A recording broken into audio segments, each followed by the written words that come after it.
Enziramu okulabula abakazi abali mu nsi yonna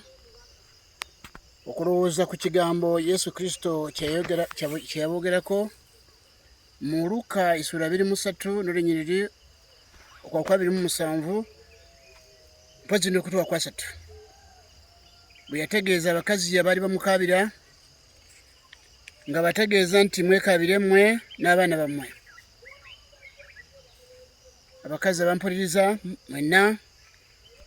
ebigambo bino abakazi bwe batabirowoozeeko bwe batabigondere amawanga gonna gakweyongera okubonaabona, kubanga mbategeeza kusinziira mu byawandiikibwa n'okuva olubereberye Katonda yayogera n'Adamu n'omukazi Lubereberye essula 3 n'olunyiriri kuva 15 ng'ategeeza nti abantu bali mu nsi zadde lya mukazi. Kigambo ekyo abakazi mukifumitirizeeko, muve we muli mulowooze ku kino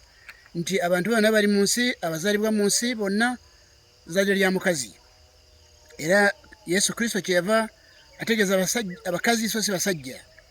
nga bategeeza nti bakazi mwekaabire mmwe n'abaana bammwe. Kyeva mulaba ensi yonna nga bwe mugiraba, ensi yonna yeyongedde kudobonkana, era ensi yeyongedde okubulwa emirembe. Teri mirembe mu maka, teri mirembe mu mawanga, teri mirembe mu mitima gy'abantu, kubanga ensi eno eriko ekikyamu. Nabategeeza mu vidiyo zange endala n'ebiwandiiko byange nti amadiini n'amakanisa gali mu nsi kati malwadde gonna. N'olwekyo kyeva mulaba nti amaka ng'obufumbo bweyongedde kudobonkana mu nsi yonna, ng'akabonero akalaga nti enjiri yennyini ya Yesu Kristo ku nsi teriiko. Era embeera yonna gye mulaba eri mu nsi, obubi bw'omuntu nga bweyongera mu nsi yonna, ezadde ly'omukazi lye lifaanana bwe lityo. N'ekyo mbategeeza bakazi mmwe abampuliriza abandaba, ebigambo ebyo mulina kubirowooza nnyo nnyo n'obwegendereza okusobola okutegeera nti omukazi yenna ali mu nsi kati ali mu kwoloma. Ezadde lye liri mu kubonaabona mu nsi yonna. Mulaba entalo ziri mu nsi, zadde lya mukazi lye libonaabona. Mulaba buli kintu kyonna nga bwe kifaanana mu nsi yonna, ezadde ly'omukazi lye libonaabona. Obufumbo kwononeka kivudde kuba nti nga bwe mulaba okubanga abasajja bayinza oga nti naye abakazi ngate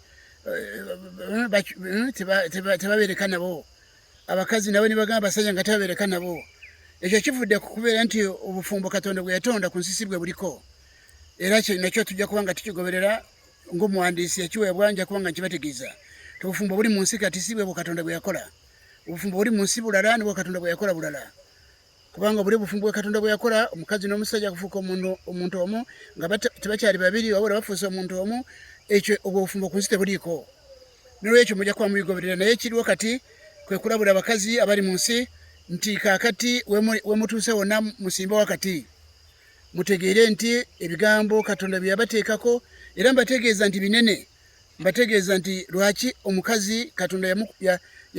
yamuteekako akazito, yamuteekako obuvunaanyizibwa. Naddala mbategeeza nti Yesu Kristo okujja ku nsi eno, Yesu Kristo bwe yali ajja ku nsi eno, endagaano bbiri Katonda ze yakola, eya Musa y'oku lusozi Sinaayi n'eya Yesu Kristo y'oku musalaba, zonna yazisimba ku bakazi. Abakazi ba Ibulayimu babiri, Agali ne Saala. Agali akiikirira endagaano nkadde ya Musa, Saala n'akiikirira endagaano mpya Ikisa ya Yesu Kristo. N'ekyo bigambo ebyo kyova mulaba nti omukazi yali talina Saala ng'obugumba yazaala omwana ng'obugumba bwamala dda kumuwamba, nga mukazi akuze emyaka gigenda mu 10 naye nga tazaala. Kati kuzaala kwe tekwava eri abantu, kwava eri Katonda. Omukazi yakirimu ne Katonda. Mariyamu ayazaala Yesu Kristo, Mariya naye teri mukono gwa musajja gwakirimu, omukazi ne Katonda bwe bakirimu. N'ekyo abakazi balina kumanya nti kiki ekiriwo, omukazi akole ki, zaala ly'omukazi lyeyongedde kubonaabona ku nsi. Abakazi balowooza beekokola basajja, naye tebamanyi nti lyezadde lyabwe bwe lifaananye. N'ekyo wateeka okubeerawo okulaba abakazi badda eri obuwandiisi buno kubanga nabategeeza nti abasajja okuva olubereberye abasajja endagaano za Katonda oba empisa z'abasajja obunafu bw'abasajja tebukkiriza endagaano za Katonda okutuukirizibwa mu nsi nga bakazi sibe bakiri mabega sibe bakiriko kubanga mbategeeza Adamu yennyini yamenya endagaano ya Katonda olw'okulya era omukazi niwankubadde ekibi kyatandikira gyali naye Katonda yavuna n'omusajja kubanga omusajja gwe yakola naye endagaano n'agimenya era ensi nekolimirwa embeera nga bwe mulaba ensi bwefaanana ensi nekolimirwa n'omuntu akolimirwa mu mbeera efaana bwetyo tulaba nti abasajja mu ndagaano enkadde ya Musa Yesu Katonda bw'agireeta ku nsi abasajja bw'osoma ebyawandiikibwa okuva ku Mika bw'osoma ojja kumusanga nti abasajja bakabona abaali mu ndagaano enkadde ya Musa baali babbi bakafulu bali mu kubba bali mu kunyaga era ebyawandiikibwa mu ndagaano nkadde mujja kuyisanga nti abasajja baali mu kubba bali mu kunyaga bali mu kunyigiriza abantu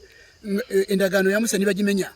mulaba endagaano y'ekisa Yesu Kristo abasajja ekitondo omusajja era kigikubye ekigo mulaba enjawukana ziri mu bo enjawukana ziri mu bagolizi ba Yesu Kristo bali mu nsi kati kunoonya kufuna kunoonya bugagga era mubalaba bonna nga bomulaba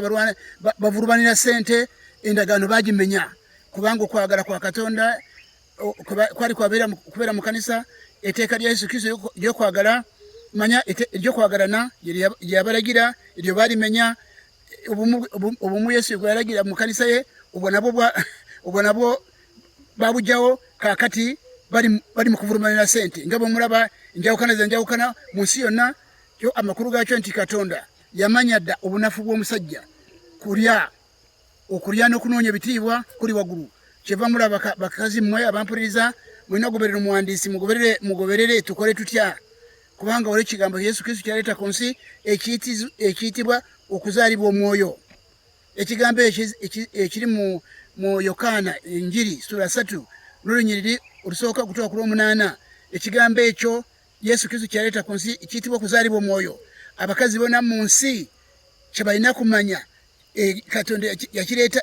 kifaanana kitya era abakazi bagiteeke mu nkola batya eno nsi sobole kuwona abasajja ffenna tuliza lya mukazi tulina okubeera ne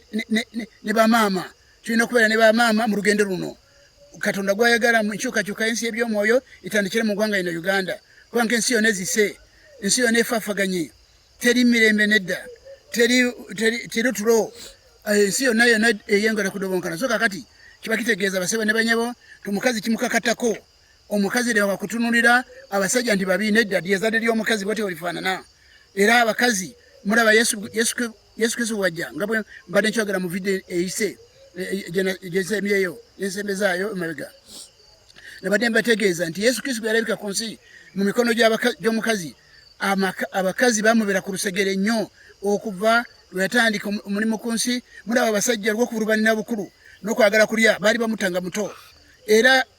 mu byafaayo Yesu Kristo bw'abeera wano ku nsi ng'abuulira enjiri teri mukazi yayimirira kumuyiganya teyaliwo era ne muka Piraato oyo musajja yamukomerera yalagira bamukomerere yagamba bbaawe nti omutukuvu tomukomerera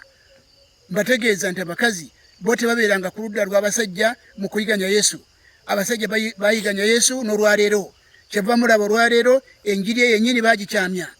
mulaba amadiini amakanisa mubulaba bano bakatuliki bano baprotestanti bano baseventh day bano balokole bagundi nkayana z'abasajja kufuna obugagga kulya n'okufuna ebintu by'omu nsi n'ekyo abakazi mmwe bwe muba nga temuvuddeyo kugoberera obuwandiisi buno ensi terina gyeraga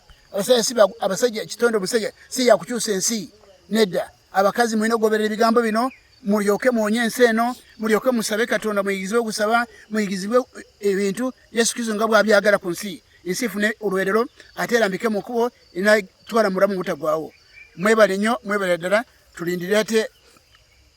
ekiddako